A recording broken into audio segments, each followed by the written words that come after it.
Fala galera, tudo bem com vocês? Aqui quem vos fala é o professor Gabriel Carelli. Tô passando por aqui para ler junto com vocês mais um enunciado da prova da SpaceX que aconteceu em 2017 para acesso no ano de 2018. Tudo bem? Então vamos lá.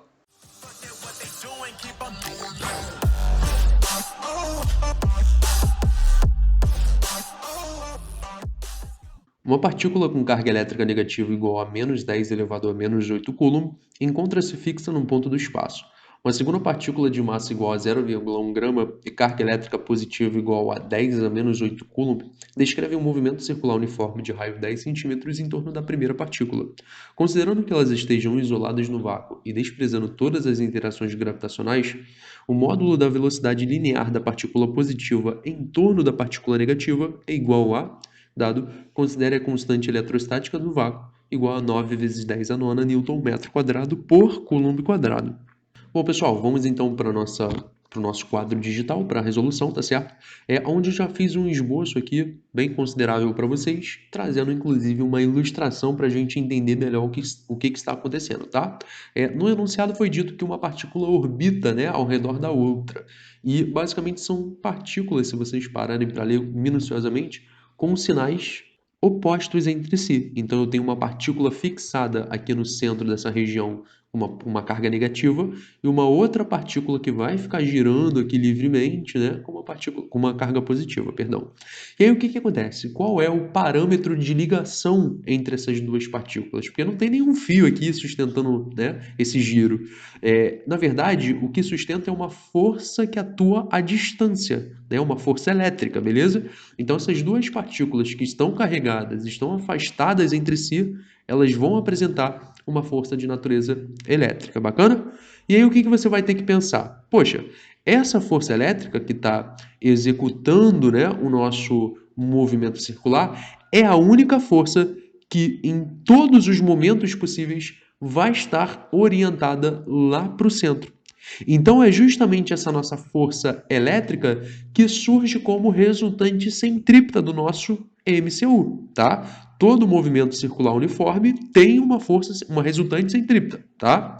A resultante centrípeta, ela é o somatório de todas as forças atuantes, beleza? E aí você precisaria identificar qual é a força que de repente aponta lá para o centro, né? Qual é a força que esteja contrária ao centro. Identificado isso, você consegue montar a sua resultante centrípeta. No caso, como apenas uma força está atuando, fica fácil de você descrever essa situação, tá certo? Então, olha só, a nossa força centrípeta, ela é dada pela seguinte estrutura, né? O módulo dela é calculado pela massa, pelo quadrado da velocidade linear, tudo isso dividido pelo raio da trajetória. Já a nossa força elétrica pode ser calculada através da lei de Coulomb. Ela é dada pelo produto da constante eletrostática do meio, pelo módulo, né, das duas cargas aí envolvidas no sistema e pelo quadrado da distância entre elas. Mas fique esperto por causa do seguinte: essa nossa partícula positiva, quando ela fica dando giros, né, a distância que existe entre a positiva e a partícula negativa é o próprio raio dessa região aqui. Tudo bem? Beleza? Então, olha só que interessante. Na hora de você escrever essa força centrípeta, basta você dar um Ctrl+C, Ctrl+V. Está liberado, tá? Então, você pode escrever essa força centrípeta aqui bonitinha. Agora, vamos escrever também a nossa força elétrica, tá certo? Vamos dar um Ctrl+C, Ctrl+V. Eu só vou fazer o seguinte: eu vou tirar essas duas barrinhas aqui, tanto essa quanto essa daqui, que também não precisa ser colocada ali, tá certo? E aí, de resto, a gente junta essa formulazinha aqui e já preenche na nossa estrutura, tá? Na nossa linhazinha aqui. Pronto, beleza. Força centrípeta se igualando com a força elétrica. Como eu disse para vocês, sejam malandros, né? Substitua de imediato esse raio aí essa nossa distância pelo nosso raio R, tá certo? E olha só o que vocês vão poder identificar. De um lado eu tenho o raio R, né, purinho, bonito, e do outro eu tenho o R ao quadrado. Dá para rolar uma simplificação. Show? A partir desse exato momento, eu vou começar a substituir os valores numéricos, tá certo? Por exemplo, a massa da nossa partícula positiva que está girando valia 0,1 grama. Só que 0,1 grama, né, o grama não está dentro do sistema internacional. O que você faz? Multiplica ele por 10 a menos 3, tudo bem? E você multiplica pelo quadrado da velocidade v. Maneiro? Beleza? Do outro lado da equação, nós temos esse k, tudo bem? Que foi informado como sendo 9 multiplicado por 10 à nona potência, maneiro? Essa carga Q1 a gente pode tratar como se fosse essa carga positiva. Como a carga positiva está em módulo, não vai ter muita diferença, né? Você só replica o valor aqui, ó, escreve 10 a menos 8, tá tudo certo.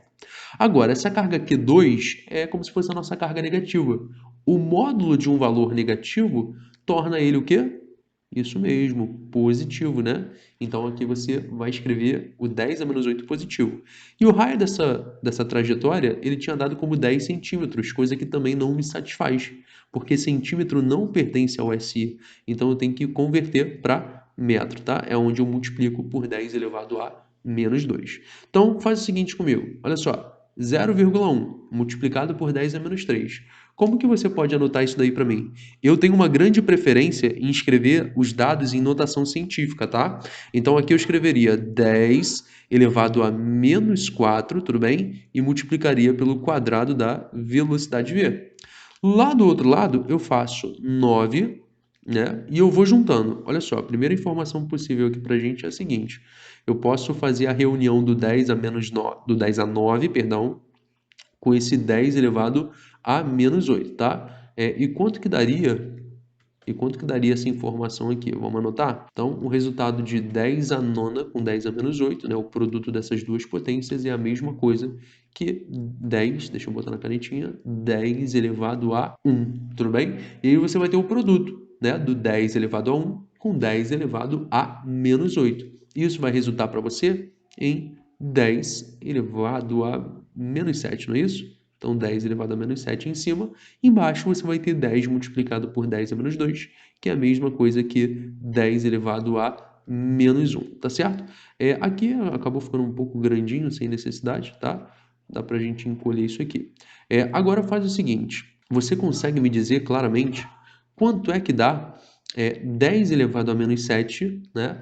Dividido por 10 elevado a menos 1, tá certo? Então, o que que você vai fazer aqui a priori? Olha só, repete esse 9, tudo bem? Deixa esse 9 aqui na frente e faz o produto das duas potências, a divisão, perdão, das duas potências, né? Que vai resultar para ti em 10 elevado a menos 6.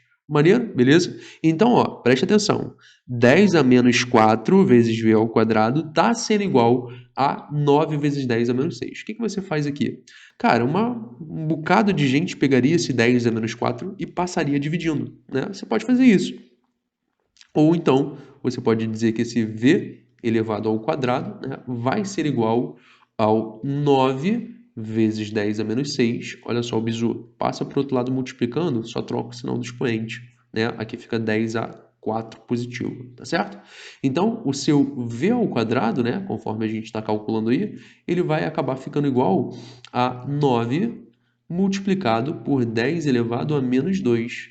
Cara, essa daqui é a parte mais difícil da questão, hein? Tô brincando. Olha só, agora você só vai precisar, né, basicamente transferir o quadrado em formato de raiz lá para o outro lado, né? Então, quando você faz toda essa grande etapa aí, o que que você vai obter? Olha só, raiz quadrada de 9, tá? Multiplicada aqui ainda por 10 elevado a menos 2, perfeito? Então, quanto que é a raiz quadrada de 9? Poxa, a raiz quadrada de 9, pessoal, ela vale 3 unidades, não é isso? A raiz quadrada de 10 a menos 2 vale 10 elevado a menos 1. Como a gente já trabalhou com todas as unidades no sistema internacional, a unidade de medida ela vai ser dada em metro por segundo, tudo bem? Bom, muitos concursos deixariam a resposta como nós encontramos aqui na penúltima linha, né, em termos de notação científica. Mas a prova da SpaceX foi diferente. Ela desenvolveu essa notação aqui, né, e acabou descobrindo que a nossa velocidade da partícula é de 0,3 metros por segundo, tá? Se nós olharmos para as alternativas, nós vamos acabar percebendo que a melhor delas, né, acaba sendo de fato a nossa letra A. Perfeito? Então, pessoal, ficamos por aqui. Espero que vocês tenham curtido esse videozinho e até o nosso próximo encontro. Valeu!